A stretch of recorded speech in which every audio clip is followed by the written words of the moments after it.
Nenhuma pessoa é livre se não é dona de si mesma. Não são as coisas que nos perturbam, mas as opiniões que temos sobre elas. Segundo Epiteto, um dos grandes pensadores do estoicismo, nossa mente e nossas ações são as únicas coisas sob nosso domínio total. O mundo externo, as circunstâncias, as ações dos outros e até mesmo eventos naturais estão fora do nosso controle. E se frustrar por isso é inútil. A chave para a liberdade e a paz interior está em controlar aquilo que está ao nosso alcance e aceitar aquilo que não podemos controlar. Quando somos dominados por desejos impulsivos, nos tornamos escravos de nossas paixões, vivendo em modo automático, sem realmente pensar se estamos vivendo da forma como queríamos de fato. A pessoa que consegue dominar esses sentimentos é verdadeiramente livre. E isso não se trata de reprimir desejos, mas sim de direcioná-los de uma forma que contribuam para uma vida mais alinhada com nossos valores e objetivos. Nós não temos controle sobre os eventos externos, mas podemos controlar nossas reações, pensamentos e atitudes em relação a eles. Porém, nosso cérebro é trapaceiro. Ele adora atalhos e recompensas rápidas, e é fácil se perder nesse labirinto. Por que será que algumas pessoas conseguem ter um controle melhor dessa máquina, enquanto outras ficam presas nas armadilhas que ela mesma cria? Hoje vamos explorar um pouco desse mistério. Vamos olhar de perto como pequenos ajustes podem influenciar na forma como agimos. Primeiramente, temos que entender que o autocontrole ele envolve impor limites temporários, como resistir a tentações, adiar prazeres e priorizar a disciplina. À primeira vista, isso parece o oposto de liberdade. Afinal, fazer o que queremos no momento, sem pensar nas consequências, soa muito mais libertador. Mas na prática, esse é o tipo de atitude que muitas vezes leva ao arrependimento. Seja por gastar demais em coisas desnecessárias, comer mal ou procrastinar. Quando limitamos nossas ações momentâneas por meio do autocontrole, nós ganhamos no longo prazo a verdadeira liberdade de viver a vida que desejamos. Então, no fim, o peso da dor do arrependimento acaba sendo mais pesado do que a dor da disciplina. Mesmo o nosso cérebro sendo uma máquina poderosa para a sobrevivência e para o raciocínio, ele nem sempre prioriza o que é melhor no longo prazo. O cérebro é energeticamente preguiçoso e busca economizar energia sempre que possível. Isso pode nos levar a escolher caminhos de menor resistência, mesmo que não sejam os ideais. Então, o autocontrole ele pode ser visto como um paradoxo que descreve uma luta constante entre racionalidade e emoção, eficiência e energia e também pela busca por recompensas. Para entendermos melhor esse paradoxo, precisamos adentrar em nosso cérebro. Dentro de cada um de nós existe um universo pulsante, moldado por conexões invisíveis que definem quem somos, como pensamos e até onde podemos chegar. O cérebro, essa obra-prima da natureza, não é apenas um órgão. Ele é o palco onde nascem ideias, sonhos e soluções para os desafios mais impossíveis.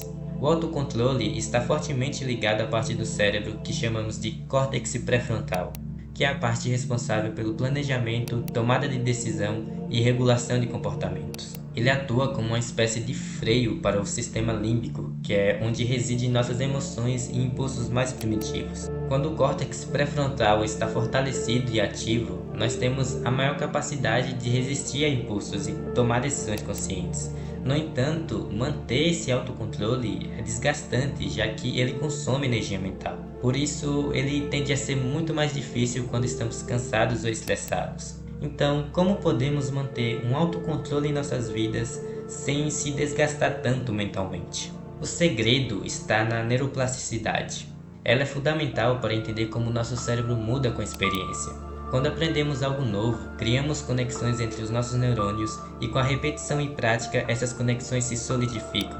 A neuroplasticidade ocorre ao longo da vida. Embora que com envelhecimento essa capacidade vá diminuindo, ainda é possível continuar aprendendo coisas novas. Um estudo com taxistas de Londres mostrou que ao decorar um mapa da cidade, eles apresentaram aumento na matéria cinzenta do hipocampo, que é a área crucial para a memória. E isso demonstra que a neuroplasticidade adulta é possível, mas requer esforço e motivação. Sabendo disso, chegamos à conclusão de que nosso cérebro tem a capacidade de se transformar continuamente e que ele pode ser treinado para aumentar nossa capacidade de regular emoções, pensamentos e ações. Esse processo exige consistência, mas com o tempo, as mudanças estruturais e funcionais no cérebro tornam o autocontrole mais natural e menos desgastante. Se você deseja começar a treinar, fazer uma dieta ou qualquer outra tarefa que exige esforço e tempo, mas fica preso só no desejo e nunca começa aquela atividade, organize um plano inicial. Ao tomar decisões, o cérebro também consome muita energia. Então, planejar previamente reduz a necessidade de você ficar decidindo o que fazer agora, poupando energia para focar na execução. Planejar uma tarefa é uma forma de organizar os recursos cognitivos e minimizar a sobrecarga mental, o que facilita o uso do autocontrole. Tarefas mal definidas parecem ser mais difíceis e geram ansiedade, que é um dos principais gatilhos da procrastinação. O planejamento consegue quebrar uma meta grande em pequenas etapas, tornando-a mais clara e manejável. Então, assim como um alpinista traça sua rota antes de escalar, você pode criar um plano inicial que sirva como guia, mas que também seja flexível para ajustes ao longo do caminho. Porém, às vezes, esperar estar pronto ou ter a motivação perfeita cria um ciclo de inação, agravando a procrastinação. Planejar e fantasiar sobre já ser um especialista de renome ou ter conseguido obter sucesso na vida é muito mais divertido do que realmente sentar e começar, então evite planejar em excesso. A verdadeira jornada só começa quando damos o primeiro passo. Esse ato de simplesmente começar gera um impulso inicial que impede de você ficar dias fazendo o plano perfeito. O planejamento pode evoluir à medida que você avança. Assim como subir uma montanha, você pode traçar um roteiro geral, mas é no caminho que ajusta os detalhes. Até porque durante a subida, você encontrará pedras no caminho ou trechos mais íngremes que te farão pensar em parar ou desistir. Mas esses desafios fazem parte do processo e são oportunidades de crescimento. Quando você quer alcançar algum objetivo na vida que demanda esforço e tempo, é importante que você passe por cada desafio. O esforço inicial pode parecer exaustivo, só que se durante o caminho você escolhe enfrentar os obstáculos ao invés de se esquivar, você se adapta a essas dificuldades e se torna mais resiliente, e é isso que vai te preparar para as dificuldades futuras. Portanto, o planejamento organiza e clareia o caminho para o autocontrole, enquanto começar mesmo sem estar pronto cria o impulso inicial necessário para vencer a procrastinação. Essas estratégias funcionam em sinergia. O planejamento reduz a complexidade e a ansiedade, enquanto o ato de começar combate a inércia mental, criando um ciclo positivo de ação e progresso. Mas o que nos faz continuar quando o caminho se torna árduo? Aqui que entra a motivação, alimentada tanto pelo propósito quanto pelas recompensas. O comportamento de estudar, aprender algo novo ou resolver algum problema é por si só recompensador, porque é adaptativo para a nossa espécie. Mas quando é algo que você só vai obter a recompensa a longo prazo, é uma situação que você tem que se recompensar subjetivamente. O nosso cérebro não gosta de recompensas que demoram e são incertas. Ele prefere recompensas rápidas e fáceis, e isso pode explicar o porquê de tantas pessoas terem problemas motivacionais e procrastinarem diante de tarefas que demandam esforço prolongado. O problema não é a recompensa em si, mas a falta de esforço associado à recompensa. Para entendermos melhor, precisamos saber que existem dois tipos de recompensas no nosso sistema: as extrínsecas e as intrínsecas. As recompensas extrínsecas são aquelas que vêm de fora, como dinheiro ou prêmios. Já as intrínsecas são aquelas que vêm de dentro, como a satisfação de caminhar ao ar livre, por exemplo. Sim, apenas um comportamento simples como caminhar gera uma recompensa intrinsecamente, porque caminhar foi um comportamento reforçado durante nossa história evolutiva.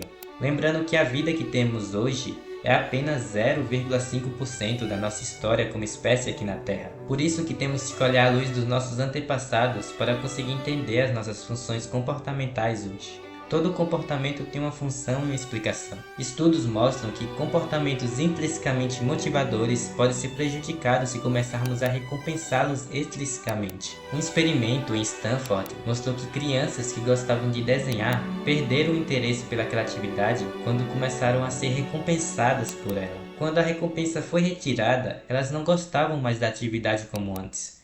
Isso nos leva a um primeiro ponto: cuidado para não executar comportamentos apenas pela recompensa final. Se você sempre gostou de desenhar ou de qualquer outra atividade, evite associar essa atividade apenas a recompensas externas. Isso pode tirar o prazer intrínseco da atividade. Outro ponto importante é que a dopamina, muitas das vezes associada exclusivamente ao prazer, na verdade está mais diretamente ligada ao sistema de motivação e expectativa de recompensa. A dopamina funciona como um sinalizador que nos impulsiona a agir, especialmente diante da possibilidade de uma recompensa futura. E ela tem a capacidade de distorcer nossa percepção do tempo. Então, atividades prazerosas parecem passar mais rápido, enquanto atividades desagradáveis parecem durar muito mais. Quando você condiciona a recompensa apenas ao final de uma tarefa, o tempo parece passar mais devagar, o esforço parece bem maior, e isso pode desmotivar você. É por isso que atletas e pessoas que têm hábitos de treino geralmente recompensam o processo. Eles encontram satisfação na atividade em si, não apenas no resultado final. Para recompensar o processo, é importante reconhecer que você está realizando o comportamento correto e se sentir recompensado por isso.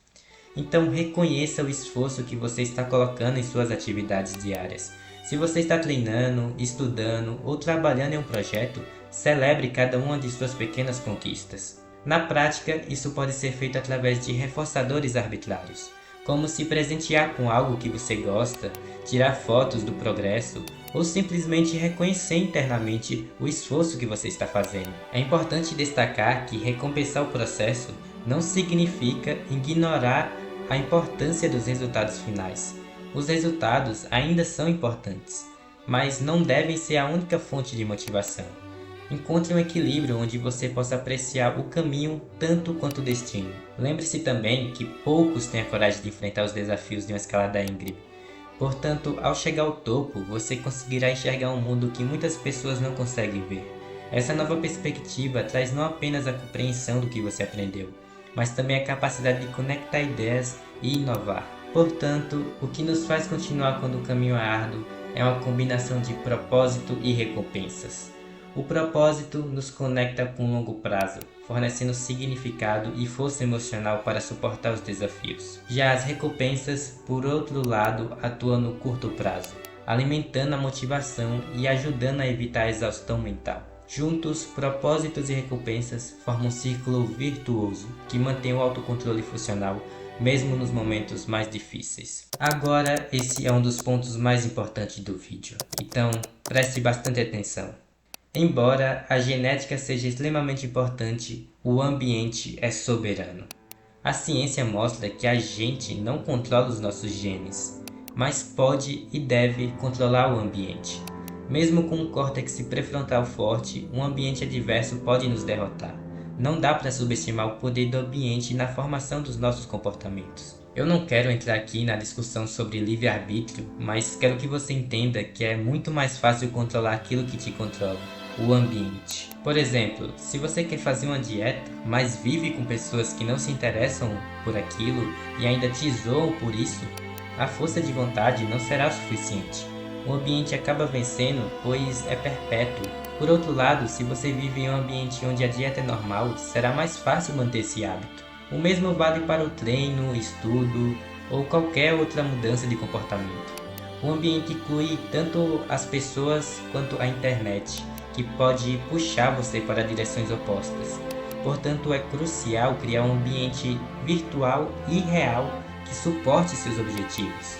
Afinal, nós vivemos em um contexto social onde a internet se tornou uma extensão do nosso corpo.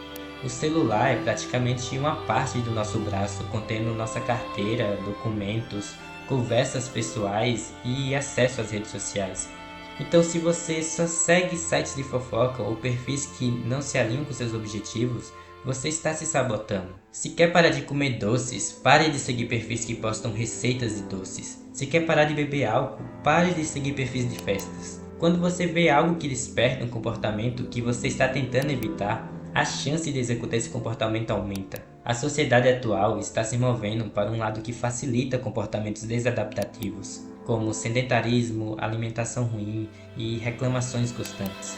Eu criei esse canal representando uma força contra esse movimento natural, ajudando você a manter um estilo de vida saudável e produtivo. Se você também está desse lado, aproveite para se inscrever no canal, e ativar as notificações para os próximos vídeos. Crie um ambiente que te apoie, tanto o seu espaço físico quanto suas redes sociais. Tudo isso pode ser ajustado para impulsionar seu progresso. Não precisa de recursos sofisticados, basta que esse ambiente converse com suas metas, que sua mesa de estudo te convide a sentar e aprender, que seu feed te inspire a agir, que seu mundo ao seu redor reflita o que você almeja alcançar. No fim das contas, não é sobre encontrar o ambiente perfeito, mas sobre moldar o ambiente que você já tem para que ele trabalhe a seu favor. Quando nós não temos muito conhecimento sobre o funcionamento do cérebro e a importância do autocontrole em nossas vidas, muitas das vezes colocamos falsos limites sobre nós mesmos. E isso também pode ser um reflexo de crenças limitantes ou padrões automáticos de pensamento que, embora pareçam reais, na verdade são construções mentais influenciadas pelo medo, pela experiência passada ou pela falta de autoconfiança. No entanto, ao ter esse conhecimento em nossas mãos e desenvolvendo um autocontrole racional, podemos superar essas barreiras internas e libertar nosso verdadeiro potencial. Ao ter um controle quase inabalável, avançamos para o próximo nível. Nos tornamos capazes de enfrentar desafios maiores sem sermos dominados por impulsos ou distrações. Quando quebramos limites mentais, descobrimos habilidades e oportunidades que antes pareciam inacessíveis, abrindo caminhos para realizações extraordinárias. Conseguimos ter clareza para identificar quais limites são reais e quais são autoimpostos. Muitos atletas, empreendedores e cientistas famosos alcançaram feitos notáveis porque foram capazes de transcender esses limites mentais. Um exemplo marcante é o de Roger Bannister, o primeiro homem a correr 1 milha em menos de 4 minutos. Antes de sua conquista, isso era considerado biologicamente impossível. Após ele quebrar esse limite, dezenas de corredores conseguiram repetir o feito, mostrando que o verdadeiro bloqueio era mental, não físico. No fundo, nossos limites são apenas tão reais quanto acreditamos que sejam. Ao ter autocontrole, reconhecemos nosso poder de superação. Abrimos portas para transformar o impossível em realidade. Esse é o caminho para a verdadeira liberdade.